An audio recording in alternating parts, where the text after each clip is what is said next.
At Christmas, I accidentally discovered my parents renovated my vacation home without permission. I always thought Christmas was supposed to feel warm. You know, the smell of cinnamon, soft music playing in the background, people pretending to like each other for a few hours because it's tradition. That year, I walked into my parents' house holding a bottle of wine and a polite smile, already preparing myself for the usual small talk and passive-aggressive comments. I had no idea Christmas was about to show me exactly where I stood in my own family.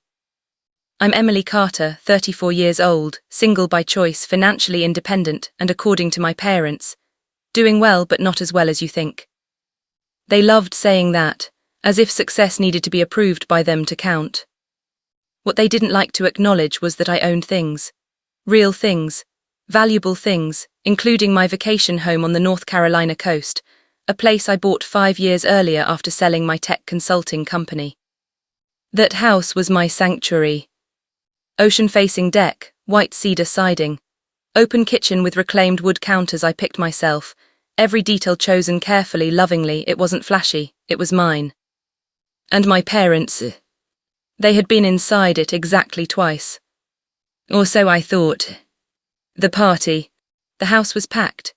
My brother Mark's kids were tearing through the living room, ornaments clinking as adults laughed too loudly over spiked eggnog. My mother floated around playing hostess, while my father held court near the fireplace, telling the same 3 stories he always told. I slipped my coat off and headed toward the kitchen when I heard my Aunt Linda's voice behind me. "Oh, the house looks so much better now," she said. I slowed. "Honestly," she continued, "Emily should thank you. That remodel really fixed the place." My stomach dropped. I turned slightly, pretending to be interested in the cookie tray while listening. My mother laughed. "Well, someone had to step in. You know how she is, too attached to bad design choices." My heart started pounding. Aunt Linda said the kitchen especially, that grey marble island, gorgeous, much more modern than that rustic thing she had. My ears rang. Rustic thing. My hands clenched around the edge of the counter.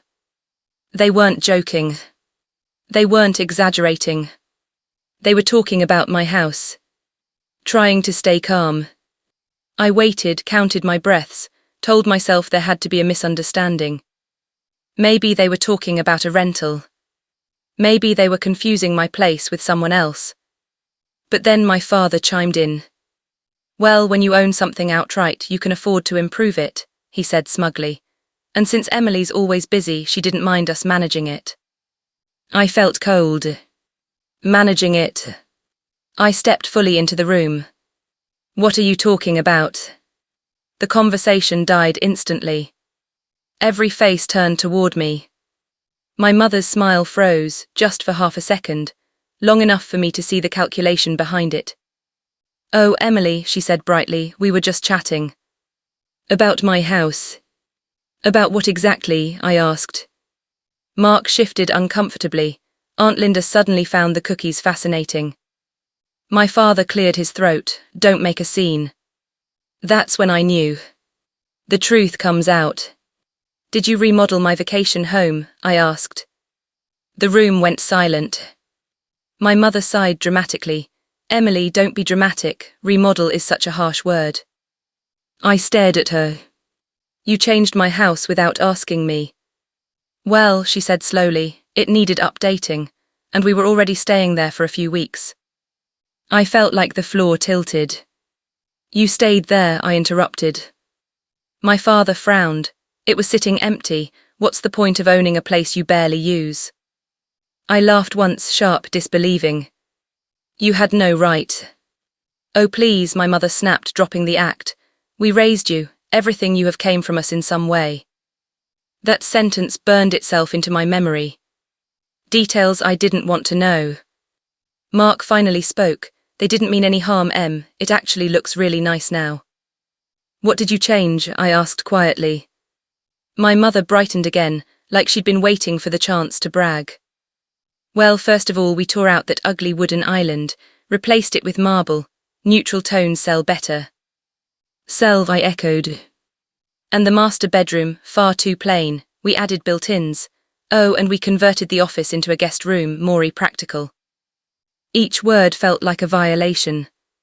My office. The room where I wrote. The room with the ocean-facing window. Gone. And the deck, I asked. My father waved his hand. Unsafe railing, we replaced it, HOA approved.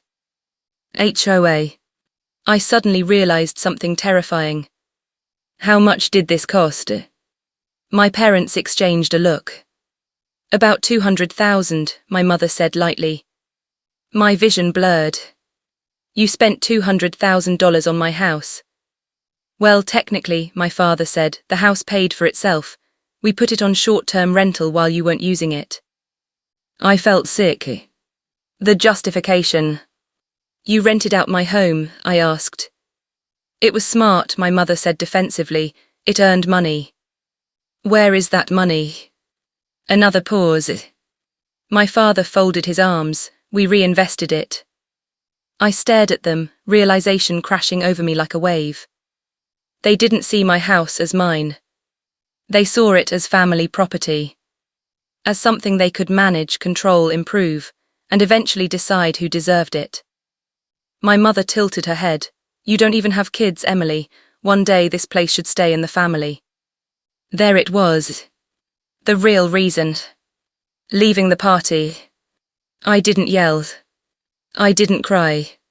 I simply picked up my coat. My mother scoffed, you're being cruel, it's Christmas. I looked at her.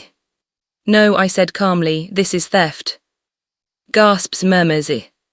My father stood, you wouldn't dare accuse us. I met his eyes, watch me. And I walked out into the cold night, my hands shaking, not from fear but from clarity. Because while they were busy redesigning my house, they had no idea what I was about to redesign. Their entire sense of control. I didn't sleep that night. Not because I was heartbroken, but because I was furious in the calmest, most dangerous way possible. There's a specific kind of anger that doesn't scream or cry. It organizes. It documents. It makes phone calls. By sunrise I had a plan. The first call. At 8:12 a.m. on December 26th, I called Marissa Klein, the real estate attorney who had handled the purchase of my vacation home years earlier. She answered on the second ring. Emily, everything okay? No, I said. My parents illegally occupied, remodeled and rented out my property. There was a pause. Then how much did they change? $200,000 worth. Another pause, longer this time. Did you give written permission? No. Did they collect rental income? Yes. Her voice sharpened. Then this is not a family disagreement. This is unauthorized use, property damage and financial misappropriation. I closed my eyes. Good. The paper trail. The mistake my parents made, the fatal one, was assuming I was emotional, not meticulous. They forgot who I was before I was their daughter. I was a former tech consultant who had sold a company for 7 figures because I documented everything. Within 3 days, Marissa's team uncovered rental listings under my father's email. Income deposits routed through my mother's account. HOA approval requests forged with a scanned copy of my signature. Contractor invoices never approved by the legal owner, me. The total unauthorized rental income. $417,000. I stared at the number on my laptop and laughed. They hadn't just crossed a boundary. They had built an entire criminal case on it. The family reaction. I didn't confront them immediately. That was intentional. Instead, I let the certified letters arrive first. One to my parents. One to my brother Mark. One to the HOA. One to the rental platform. By New Year's Eve, my phone exploded. You're going too far. This is family. How could you humiliate us like this?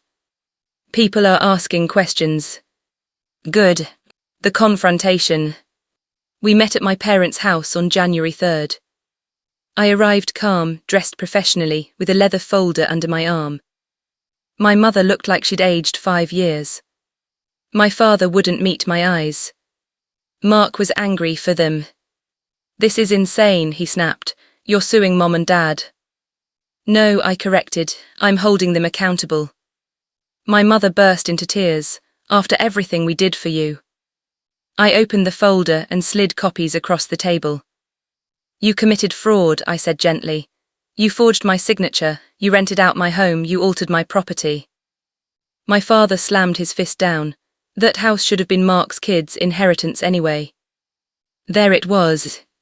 The truth, raw and ugly. I nodded. "Thank you for saying that out loud." The fallout. The HOA revoked all rental privileges immediately. The rental platform banned their account permanently. The contractors, once they realized they hadn't been paid legally, filed liens. And then came the part they never expected. The tax audit. Rental income that had never been reported. Penalties, interest, back taxes. My parents' retirement accounts took the hit. Hard. The final choice. Marissa gave me options. I could sue for damages, press charges, or offer a settlement. I chose the fourth option. Control. I met my parents one last time. "I'm not suing," I said calmly. "But you're transferring every dollar of rental income back to me. You're signing a legal acknowledgement of wrongdoing, and you're never stepping foot on that property again." My father's voice shook. "And if we refuse?" I smiled. "Then the next meeting is in court." They signed. Every page. The twist. 3 months later, I sold the vacation home. Not because I had to. Because I wanted to. The remodeled version, despite everything, fetched $1.3 million. I used part of the profit to buy a new place. Smaller, quieter, in a location none of them knew. The rest, I invested. Independently. Silently. Where everyone ended up. My parents stopped hosting holidays.